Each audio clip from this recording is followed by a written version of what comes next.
അപ്പോഴാണ് ഒരു വെള്ള നിറത്തിലുള്ള മാരുതി കാർ പതുക്കെ NIMS മെഡിക്കൽ കോളേജിൻ്റെ പ്രധാന ഗേറ്റിന് മുന്നിൽ വന്നു നിന്നത്.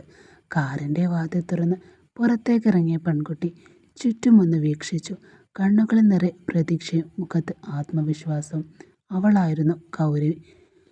ഡോക്ടറാവുക എന്ന ചെറുപ്പം മുതലുള്ള അവളുടെ ഏറ്റവും വലിയ സ്വപ്നമായിരുന്നു. ആ സ്വപ്നത്തിലേക്കുള്ള ആദ്യ ചുവടുവെപ്പായിരുന്നു അന്നത്തെ ദിവസം. കയ്യിൽ അഡ്മിഷൻ ഫയലുമായി അവൾ കോളേജ് ക്യാമ്പസിലേക്ക് നടന്നു. അതേസമയം ഏതാനും നിമിഷങ്ങൾക്ക് മുൻപായി തന്നെ അനന്യ തൻ്റെ അഡ്മിഷൻ നടപടികൾ പൂർത്തിയാക്കിയിരുന്നു.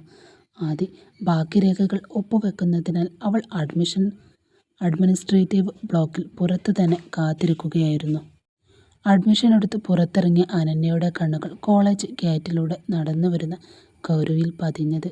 മുഖത്ത് നിറഞ്ഞിരുന്ന ആകാംക്ഷയും സന്തോഷവും കണ്ടപ്പോൾ ആദ്യമായി കോളേജിലെത്തുന്ന വിദ്യാർത്ഥിനിയാണെന്ന് അനന്യക്കും മനസ്സിലായി. അല്പനേരം അവളെ ശ്രദ്ധിച്ചു നിന്ന ശേഷം അനന്യയുടെ ചുണ്ടുകൾ ഒരു ചെറു പുഞ്ചിരി വിരിഞ്ഞു. ആ കൂടിക്കാഴ്ച അവരുടെ ജീവിതത്തിൽ പിന്നീട് വലിയ മാറ്റങ്ങൾ കാരണമാക്കുമെന്ന് അന്നവർ രണ്ടുപേരും അറിഞ്ഞില്ല. സ്റ്റേറ്റ് സെക്കൻഡ് റാങ്ക് നേടിയ ഗൗരിയല്ലേ? ഗൗരി ചിരിച്ചുകൊണ്ട് തലയാട്ടി. അതെ, പക്ഷേ നിങ്ങളെ എനിക്ക് മനസ്സിലായില്ല. ഞാൻ അനന്യ, സ്റ്റേറ്റ് ഫസ്റ്റാണ്. അയ്യോ സോറി, ഞാൻ വാർത്തകളൊന്നും അധികം കാണാറില്ല, അതുകൊണ്ടാണ് തിരിച്ചറിയാൻ പറ്റാതിരുന്നത്. സാരമില്ല, അനന്യ പുഞ്ചിരിച്ചുകൊണ്ട് പറഞ്ഞു. പക്ഷേ നിങ്ങളുടെ ഫോട്ടോ എല്ലാ ന്യൂസ് ചാനലുകളും ഞാൻ കണ്ടിരുന്നു. അതിനേക്കാൾ കൂടുതൽ വാർത്തയായത് നിങ്ങളുടെ ഭർത്താവിൻ്റെ കേസായിരുന്നു അല്ലേ? സോഷ്യൽ മീഡിയ മുഴുവൻ അതായിരുന്നു ചർച്ചയും. ഒരു നിമിഷത്തേക്ക് അനന്യയുടെ മുഖത്തെ പുഞ്ചിരി മാഞ്ഞു. അതെ, സോഷ്യൽ മീഡിയയിൽ നല്ല വാർത്തകളേക്കാൾ വിവാദങ്ങളാണ് ഇഷ്ടം. സത്യം എന്താണെന്ന് ആരും അന്വേഷിക്കാറില്ല.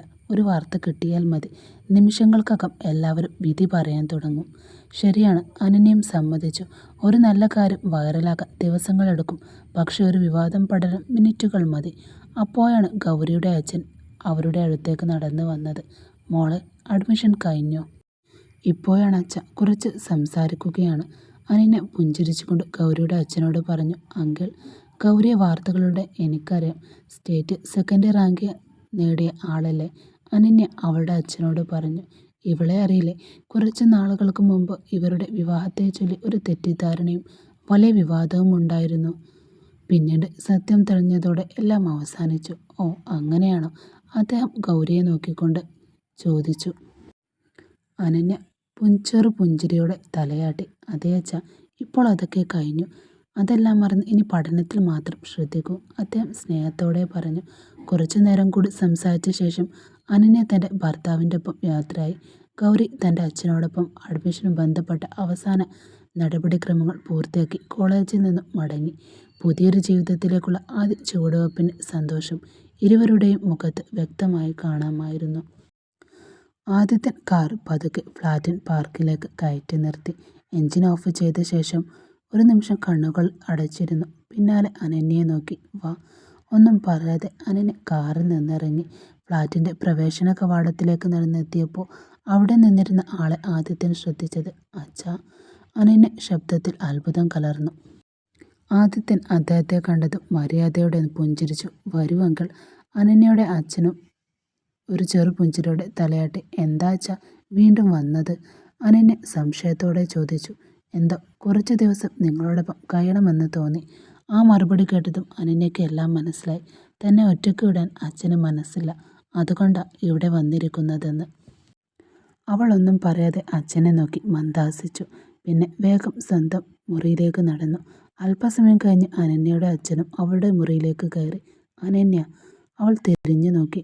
നീ ഹോസ്റ്റലിൽ താമസിക്കാൻ തീരുമാനിച്ചെന്ന് പറഞ്ഞല്ലോ, എന്താ അതിന് പിന്നിൽ?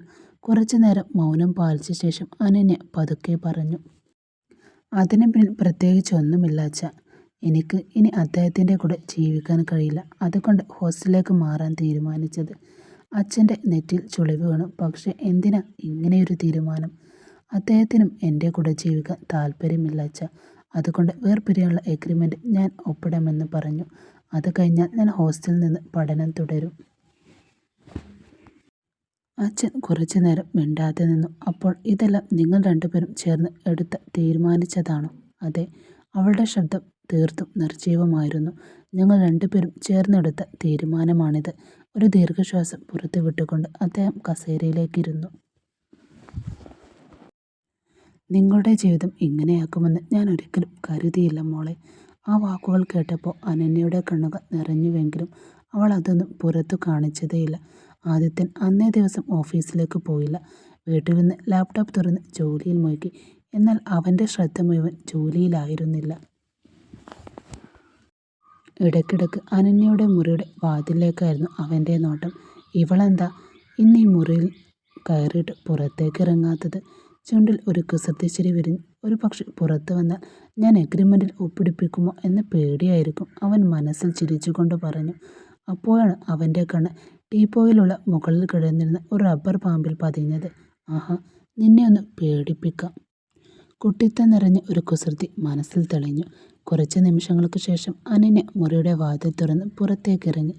അത് കാത്തിരുന്ന പോലെ ആദ്യത്തെ റബ്ബർ പാമ്പ് അവൾക്ക് നേരെ എറിഞ്ഞു. പെട്ടെന്ന് മുന്നിലേക്ക് വീണ പാമ്പിനെ യാഥാർത്ഥ്യമെന്ന് തെറ്റിദ്ധരിച്ച അനന്യ ഭയന്ന് ഉറക്കെ നിലവിളിച്ചു. ആ പാമ്പ്! ഭയന്ന് പിന്നിലേക്ക് ഓടിയ അവൾ നേരെ ആദിത്യൻ്റെ നെഞ്ചിലേക്ക് ഇടിച്ചു കയറി. പ്രതീക്ഷിക്കാതെയുണ്ടായ ആ ആഘാതത്തിൽ ബാലൻസ് തെറ്റി ഇരുവരും ഒരുമിച്ച് നിലത്തേക്ക് വീണു. ആദിത്യൻ്റെ കൈകൾ അനായാസം അനന്യയെ ചുറ്റിപ്പിടിച്ചു.